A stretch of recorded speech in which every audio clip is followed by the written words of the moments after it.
Bonjour et bienvenue pour cette exploration.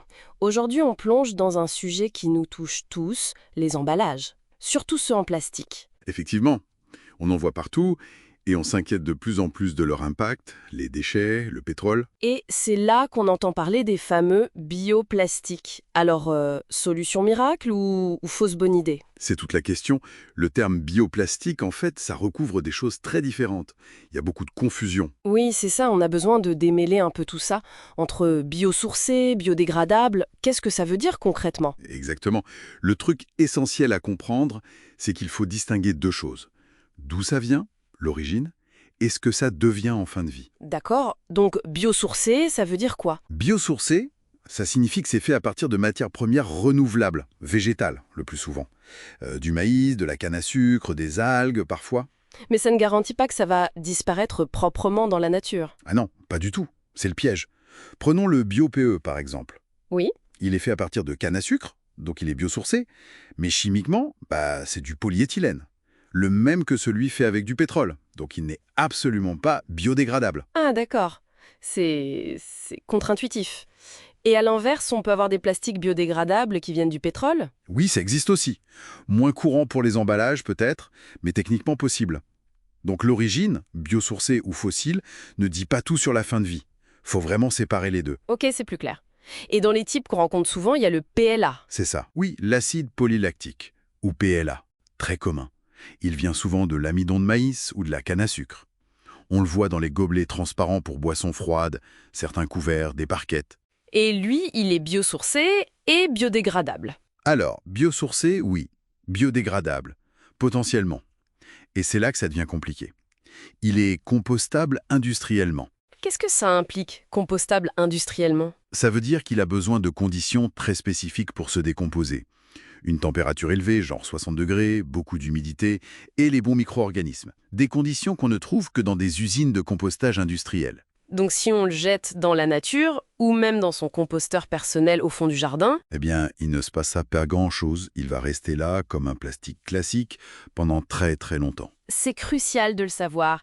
Et les PHA alors? On en entend parler aussi. Ah, les PHA, polyhydroxyalcanoate. C'est une autre famille produite par des bactéries qu'on nourrit.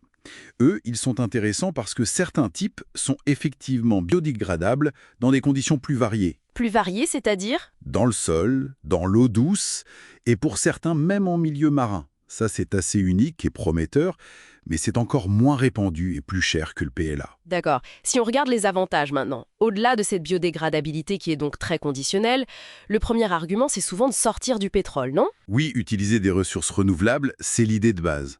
Les plantes absorbent du CO2 en poussant, donc potentiellement, ça peut réduire l'empreinte carbone de départ par rapport à un plastique issu du pétrole. Potentiellement. Oui, parce qu'il faut voir tout le cycle de vie. La culture des plantes, la transformation en plastique, ça consomme de l'énergie aussi, ça a un impact. Mais l'idée d'une matière première renouvelable, c'est un plus, c'est sûr. Et pour ceux qui sont compostables industriellement, ça offre une option de fin de vie autre que la décharge ou l'incinération, si les infrastructures suivent. Voilà. Si les infrastructures suivent, on arrive au défi. Le premier, on l'a vu, c'est cette confusion sur la biodégradabilité, mais il y a aussi le recyclage. Ah oui, gros problème. Les bioplastiques, même le bio-PE, qui n'est pas biodégradable, ne doivent surtout pas être mélangés au plastique traditionnel dans les bacs de tri. Plastique des bouteilles, par exemple. Ça contamine tout de l'eau recyclée et ça le rend inutilisable. Donc il faudrait des filières de collecte et de traitement séparées. Exactement. Des filières pour le recyclage de certains bioplastiques ou pour le compostage industriel des autres. Et ça, aujourd'hui, c'est très très peu développé, voire inexistant dans beaucoup d'endroits. Ce qui pose la question du coût, j'imagine. Oui, non seulement ces filières coûtent cher à mettre en place, mais les bioplastiques eux-mêmes sont souvent encore plus chers à produire que les plastiques pétroliers classiques, même si les prix tendent à baisser un peu. Et puis il y a la question de l'agriculture. Utiliser des terres agricoles pour produire du plastique. C'est un débat majeur. Est-ce qu'on utilise des terres qui pourraient nourrir les gens? Quelle quantité d'eau ça demande? Quels pesticides sont utilisés? Quel impact sur la biodiversité? C'est loin d'être neutre. On cherchait des solutions avec des déchets agricoles ou des algues, mais pour l'instant, beaucoup de bioplastiques dépendent de cultures comme le maïs ou la canne à sucre.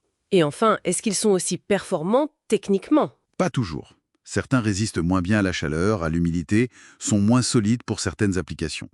La recherche avance vite, mais pour remplacer tous les usages des plastiques traditionnels, il y a encore du chemin. Bon, alors, si on essaye de faire une synthèse, on a une origine renouvelable, ce qui est plutôt positif, un potentiel de réduction carbone mais à nuancer, et de l'autre côté, une biodégradabilité très limitée et mal comprise, d'énormes défis pour la fin de vie, recyclage, compostage, des coûts élevés, et un impact agricole non négligeable. C'est exactement ça.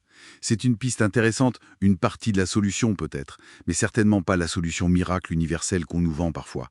C'est complexe, et il faut rappeler l'échelle. Les bioplastiques, c'est moins de 1% de la production mondiale de plastique aujourd'hui. Moins de 1%, ça remet les choses en perspective. Tout à fait. Le chemin est encore long. Alors pour conclure, une question qui reste en suspens, hein. Vu tous ces défis, infrastructures manquantes, risques de contamination, débats sur les terres, quelle est la vraie valeur ajoutée écologique de ces bioplastiques aujourd'hui?